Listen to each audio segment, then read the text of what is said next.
Hello, everyone.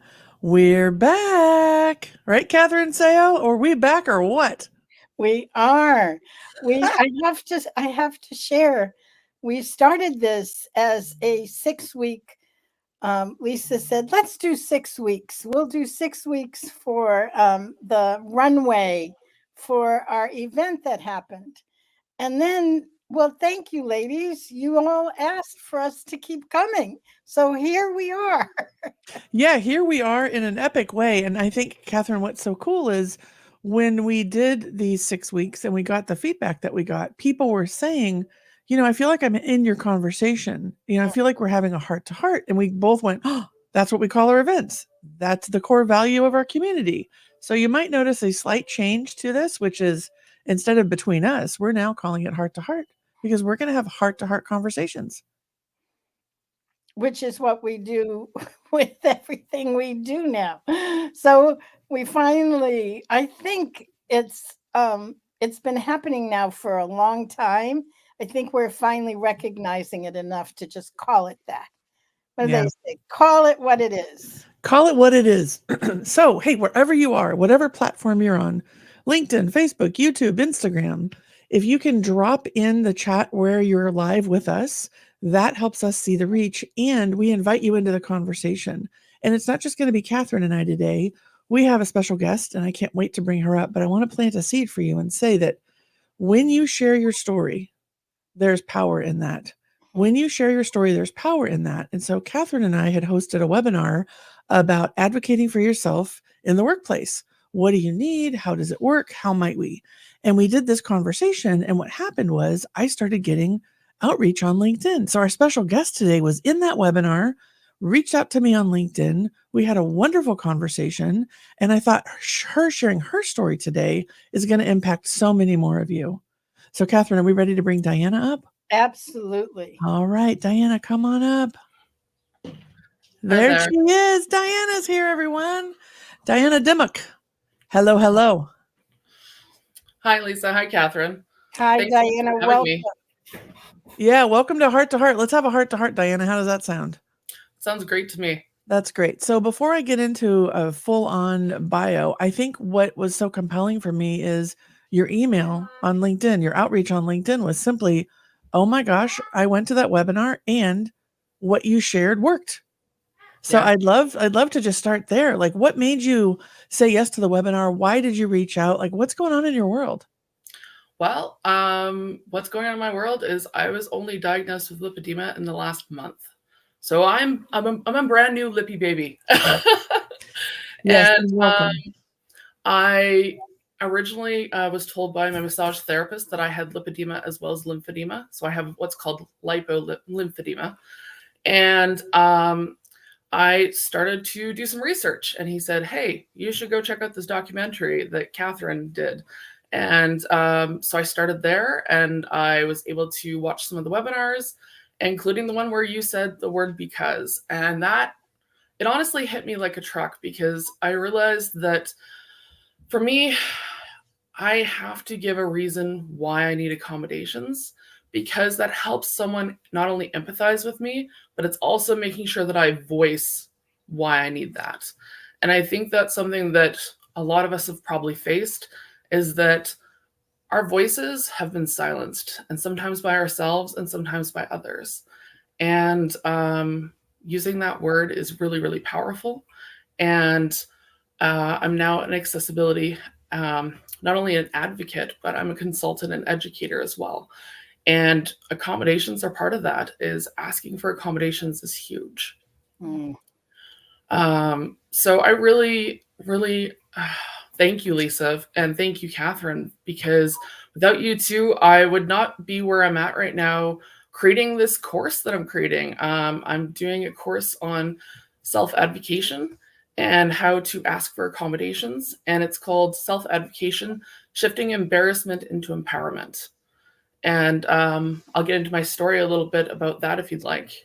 Yeah, let's just take a pause because what you just shared in a heart to heart, like a friend's going to go, whoa, that's a lot. And Catherine's so good at this. I'd love to give Catherine a moment to just presence what you're saying, Diana, and acknowledge that. She's so good at this. I just want to say, Diana, that you went to the very depths and heart of the matter, that so many of us have shame. And that shame is what keeps us from asking for what Yes. it is that we need. And it's so fascinating. And just that act is a total act of courageousness. Yeah. And it does. It takes courage, but it's also an investment in your future self. And I think people really need to know that. Mm-hmm. Is what you do now helps yourself in the future. Mhm. That's future Diana is going to thank me, and your future self is going to thank you as well. You know? Yeah. I'm going to join you guys for a second and just talk about knowing for 1 month. And I'm going to look at the comments because I know this community. Yeah. Look at this, right? Okay. Yeah. We've got Pennsylvania, Minneapolis. Hello, everyone there. And yes, when you think about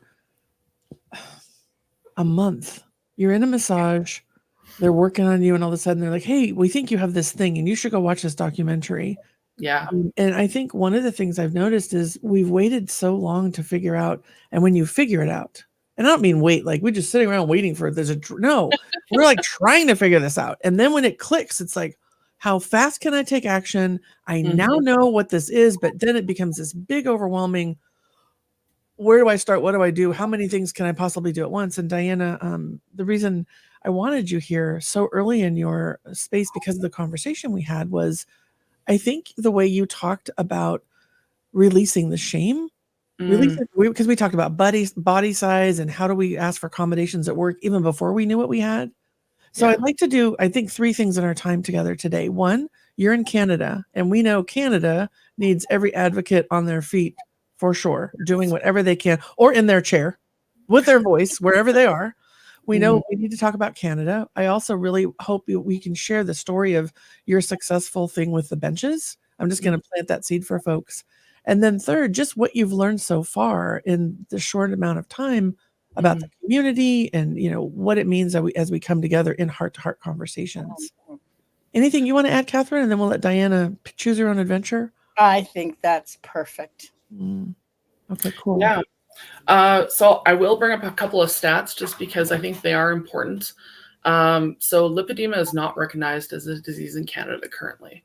So that's, I think, our main barrier right now is we have to get it recognized so that we can make a change, so that we can get all the other things that come along with that.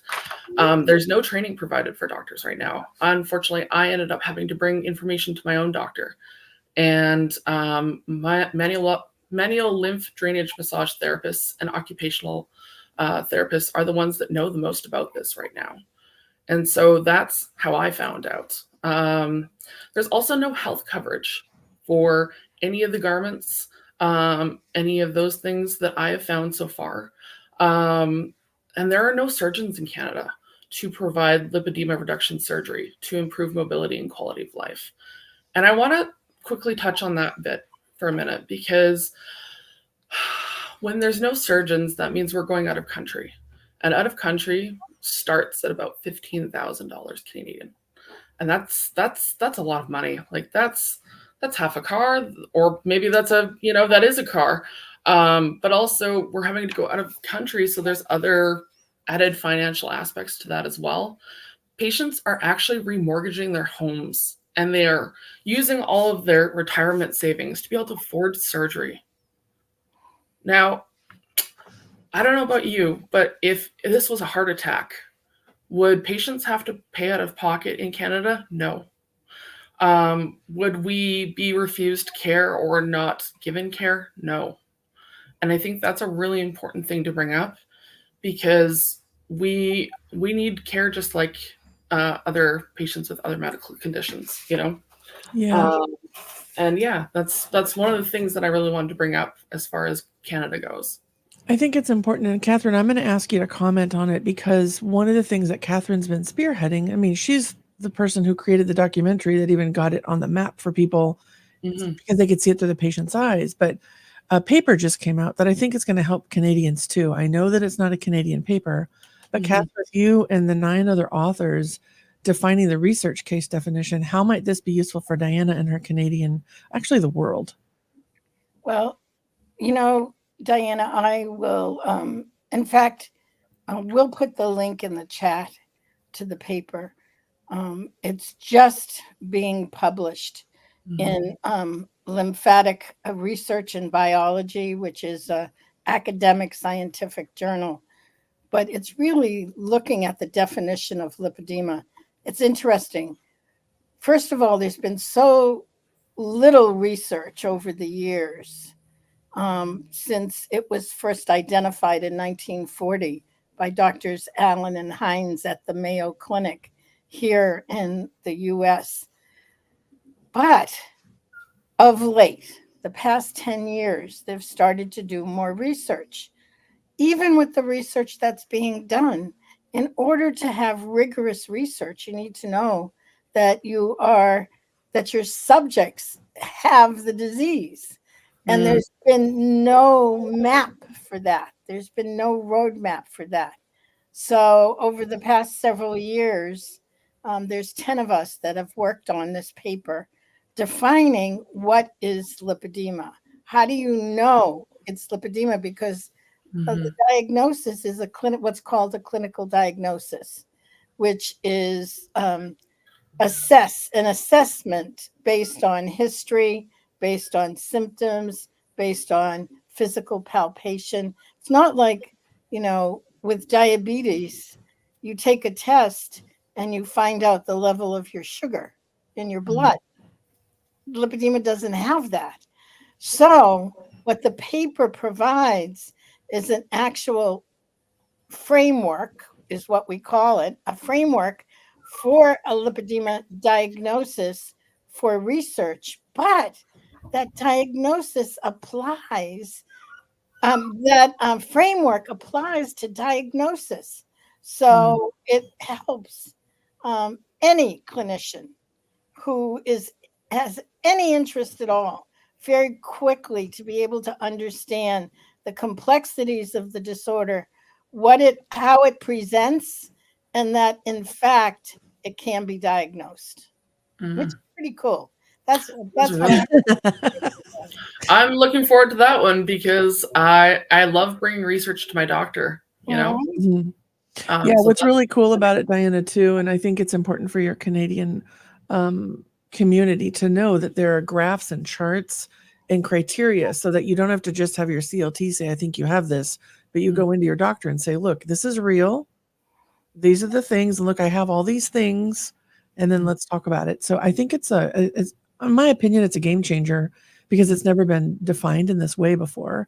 And it's going to help with the research, which will help with getting treatment and getting it recognized. So Catherine, congratulations again. It's a major deal.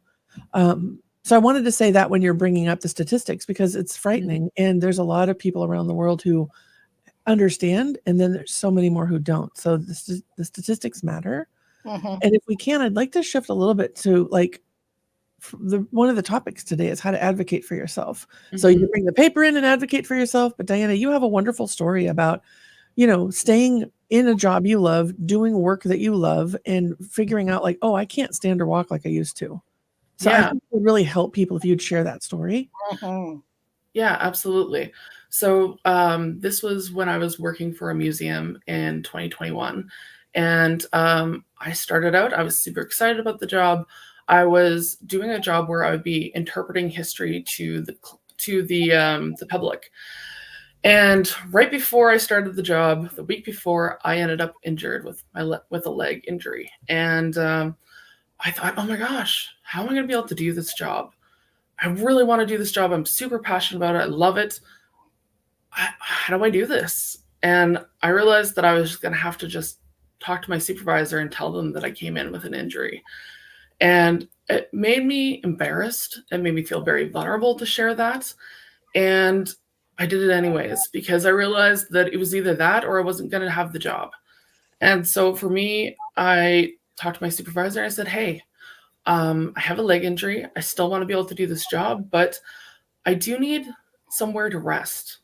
And this is a very long museum. It was all outdoors.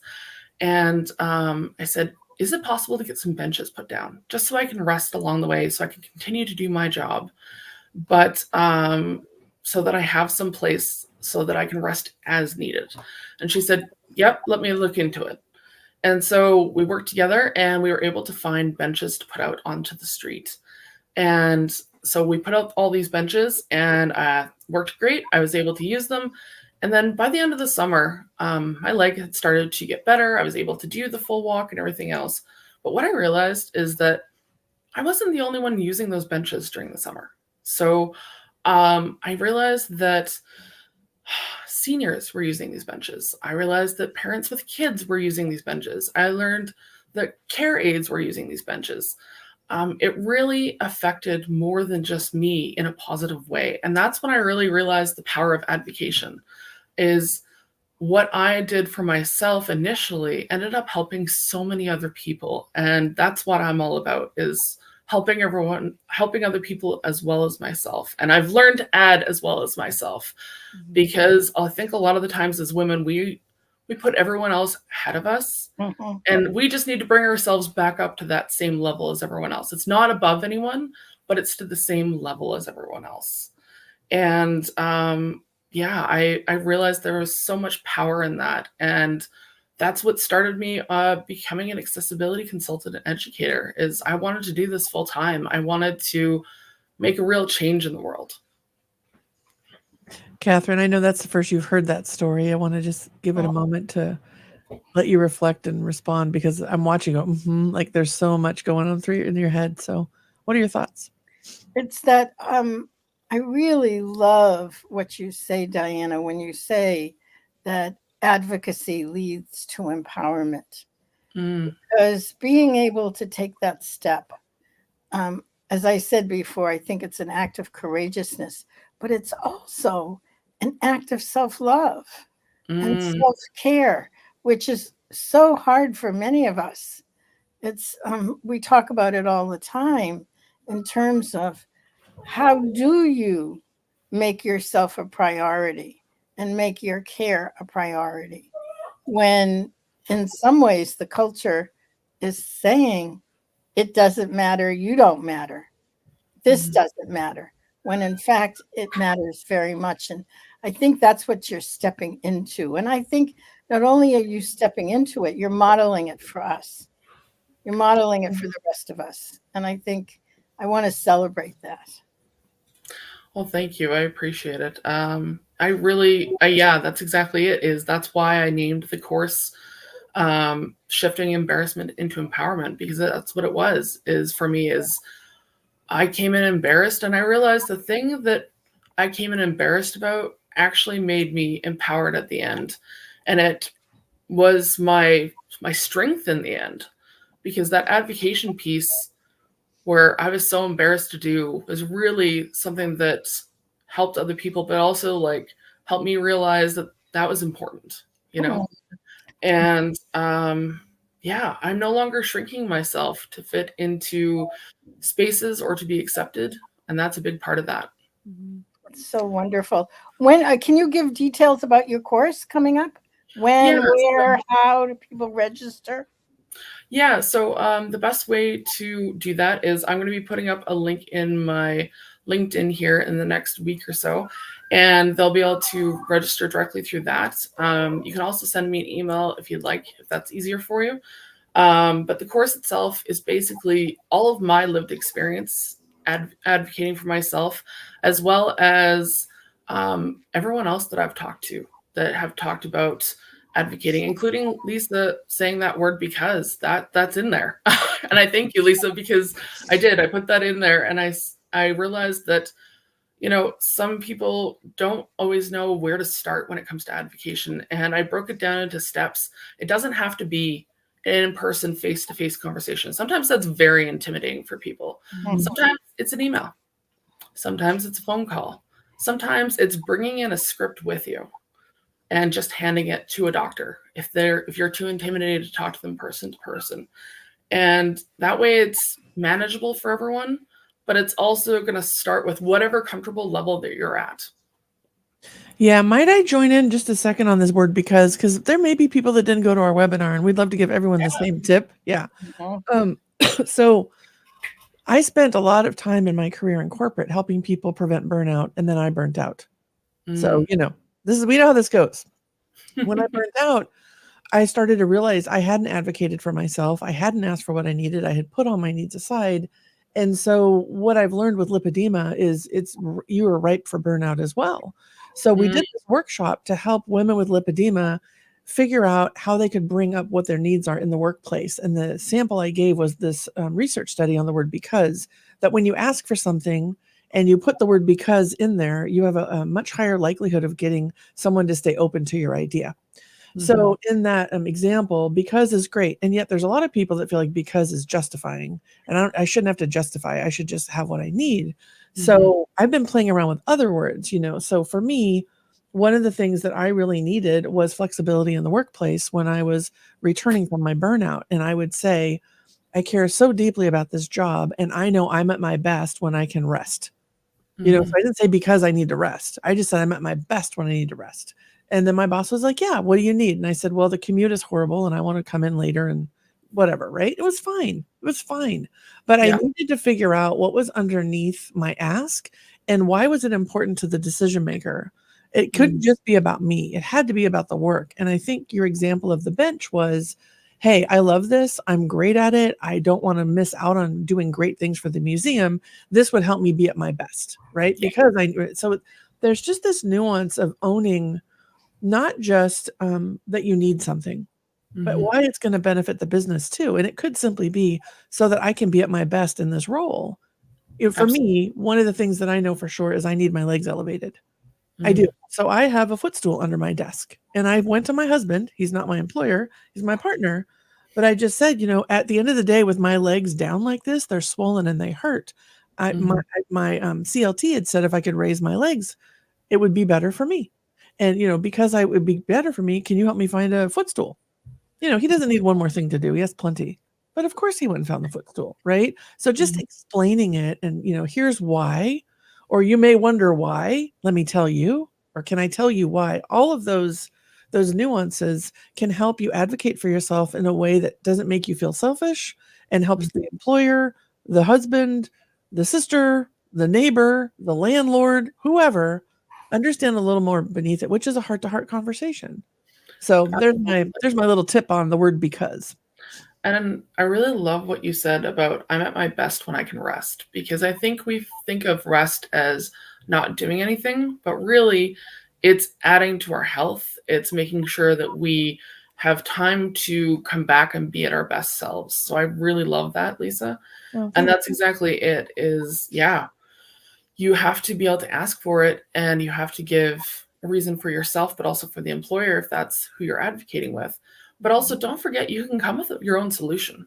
You can say, hey, if I come with this footstool, I'm going to be able to do what I need to do. Right. Yep. And that's really powerful because when we come with a problem, sometimes they don't know how to help us, but we know how to help us. Right. So don't forget that you have that power too, of you can bring in your own solution because, and this is why advocation is so important and self-advocation is so important because no one else is more determined, invested, or capable than yourself to advocate for you. Right? Yeah. One of our guests is here from last week. Crystal's here, and Crystal, if we can, Gail, can we pop up Crystal's comment? So happy to see so many amazing women connecting. Right. So let's all say, "Hey, Crystal! Hi, Crystal. Thank you for this." Right. We're thrilled to be here and loving how we might be able to support Canada even more, especially with what you're doing too. And I think there's a couple other comments in here. Yolanda's here. Saludos from Argentina. Yay! Wow. I'm so glad you're here. I'm just looking to see if there's any other ones here. Catherine, do you see any we want to bring up? I saw one earlier. Italian gone carnivore. Yes.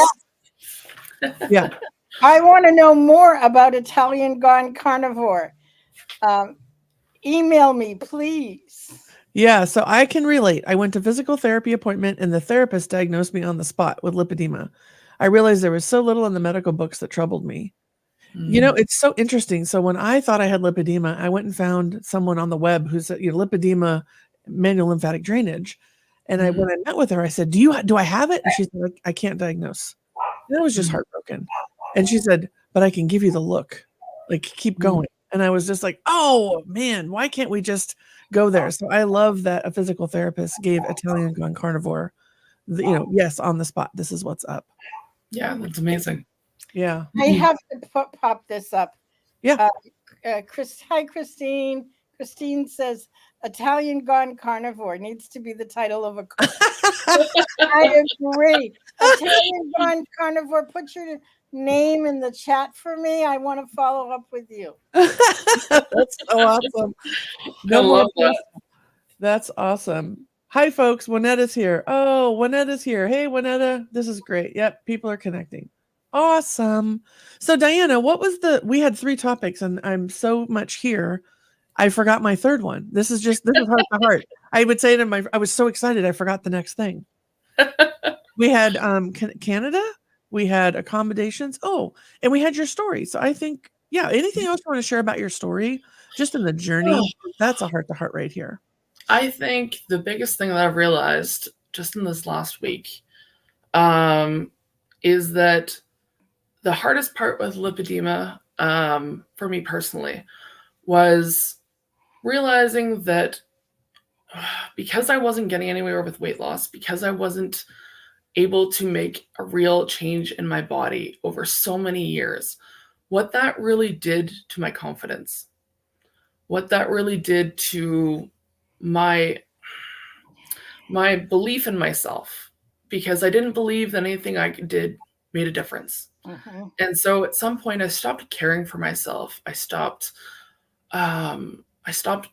eating properly. I stopped all of those things because I just didn't think it mattered anymore. Mm-hmm. And I think that's one of the things that this diagnosis can give, is it gives hope and it gives understanding, because that phrase that my MLD therapist gave me was, it's not your fault. There was a lot of relief with that. It was amazing, but there was also a lot of grief with that. And I think that was the biggest thing, is I realized that it wasn't, I didn't try hard enough. I can make a change, but I didn't know how. And I think that's a really important thing to bring up, because I think a lot of people are going to relate with that, where we just stopped believing in ourselves that we can make a difference. And I'm here to tell you that I've made a difference in a lot. It's since September, since getting my lymphedema diagnosis. And my life is so much different now, and so much better now. And I really want to give that hope to people, because even though there's no cure, I want to say there's no cure yet. I'm going to let that soak in for a second and just say that, right? Like, Yeah. me too. I'm going to say, and me too. And I'm going to say, when I first figured it out for myself, I was so relieved and angry at the same time. The polarity of my emotional range of feelings at one time, I was like, I don't even know what this is happening. And because I know so much about, as an executive coach and a public speaker, that when you can hang on to hope, there's hope, right? So you got to look for it sometimes. And the fact that this documentary happened and I could see patients crying with relief once they got a diagnosis, I was like, okay, I got to figure out a diagnosis for me. And then what happened for me was, well, wait a minute, I have a platform. I can help people figure this out together, which is why I reached out to Catherine. Like, how can we spread the word, especially inside workplaces for me, because that's where I live. Mm-hmm. And I think that so many times at work, I watched everybody eat the burgers and the onion rings and drinking the beers, and I'm eating my salad and my hummus and celery sticks, no pita, and nothing's changing, right? Mm-hmm. And I just watch everyone, and I'm just feeling like isolated at work events because I felt alone in my process, and not wanting to show my body at offsites or wear dresses to the gown, the galas that we had for the sales teams and everything in between. To then go, wait, I didn't do this to myself. Wait, there's this thing. Mm-hmm. And so what I really, really hope in this conversation here today is that whatever is sparked for folks, that they can remember this phrase is not your fault. And I love to say, and there are things you can do. We don't have to give up on ourselves.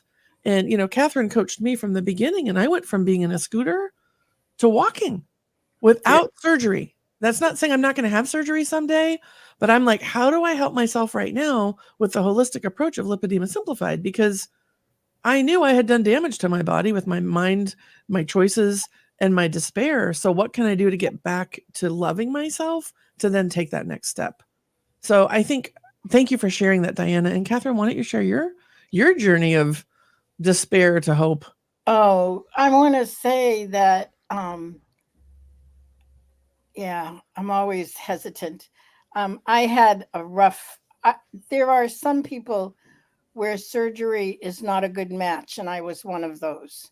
When I had surgery, I almost died, and it took me a long time to get back from it. But that's where I started to explore the holistic approach, because I realized that I, not unlike others, wanted a magic bullet, wanted a magic solution, wanting the cannula to take away the fat that I'd been fighting for many, many, many years. And in that whole process, what I realized is what was needed is, what can I do right now? What can I do today? What can I do that's going to make a difference? And how can that action be kind, be loving, be gentle? And this whole holistic model evolved from that, because with surgery or not with surgery, it doesn't matter. You still need all those components that we work with. Mm-hmm. Yeah, thank you, Catherine. I'm going to say as we wrap up, one of the things that I had mentioned to Diana was the community driven box of hope called Emmy's Box of Hope. Mm-hmm. And the reason I want to bring it up right now is for people that are just learning, or they're like, how fast can I get to surgery? There's things you can do before surgery. There's things you can do after surgery, but surgery alone is not going to, that doesn't cure lipedema, right? It may reduce pain and volume and all kinds of other things that go with this, but there's more to lipedema than surgery. And so I just want to highlight Emmy's Box of Hope, because there's information to advocate, there's information to give yourself a big hug, there's jokes, there's cooking, there's all the things to lighten this and make you feel less alone. So Diana, I hope you get to borrow that as well for yourself on this journey. And I'd love to give you a chance to have a final thought here as we wrap up for today in this heart to heart. What would you Yeah. like to leave us with? An inspiration, a tip, something to reflect on? I think the biggest thing that I've learned is to find the joy in the movement and to find something that you can make sustainable for yourself. For me, it was dance. Dance was something I've always loved, and I got back into it in August, and I've been doing it ever since. And I found a body positive and a fat friendly class, and that was a big thing for me. But also, like you guys were saying, is community is huge. I remember you guys saying, don't do this alone. And I didn't realize how important it was not to do this alone until I started going to some of the conferences and meeting some other people who have this, and meeting yourselves who have this, because that community part is huge, and they are going to be able to lift you up when you can't. And I think that's a huge part of it. So thank you both, because I really appreciate that you were willing to chat with me, and also that you were willing to add me as part of your community. Oh, we love having you here, Diana. Thank you for reaching out on LinkedIn. You sent me an That's all instant it message, takes. and that was it, right? That's the part of, like, we're all here to support each other. That Catherine did that for me when I reached out. So when people reach out, that's when we can help, right? You need to let us know you're here so we can help you. Catherine, what would you like to say to wrap us up today? Yeah, let me use what Diana just shared as a bridge, because June is Lipedema Awareness Month. And we usually have a lot of virtual stuff going on during the month so people can come. And we're doing something different this year. We tried it out last year, and it was successful beyond our wildest dreams, which is having heart to heart together meetups, heart to heart circles, we call them, meetups all over the world, really. So it's very simple. Someone steps forward and says, I'll host one, picks a place. So last year I picked the Panera Bread right down in the little mall near my house, and we had 6 women gather from the Boston area. It was wonderful. And after having had the pandemic for so long, it was a way for us to be together. And so, like, little by little, people left. And by the end of the time I had been there with one of the other lipedema ladies, we stayed another couple hours, and we were there like 5 hours just chatting. And so I just want to put that out so people can give it some thought. And if you're interested, be sure to let us know. I'm so excited about these because, we are wonderful at connecting hearts virtually. We do that. We know how to do that. And we also know that when you sit across each other at a table, there's nothing like, you look like me too, and we walk like the same. And what are you going to order? And what about me? And how was your day? So we are building in that in-person component in these heart-to-heart circles, and I'm so excited. So with that, Diana, thank you for advocating for yourself and for reaching out and for being in this community with us. Catherine, thank you for being what I consider the original heart guide. Right. And so if this was useful to you today, please like, share, comment, help us with this algorithm. Send this to your doctor. Share it with your employer. Share it with your bestie. In It Together is where it's at. This is a heart-to-heart conversation from us to you, and we'll see you next Monday. Thanks, everyone.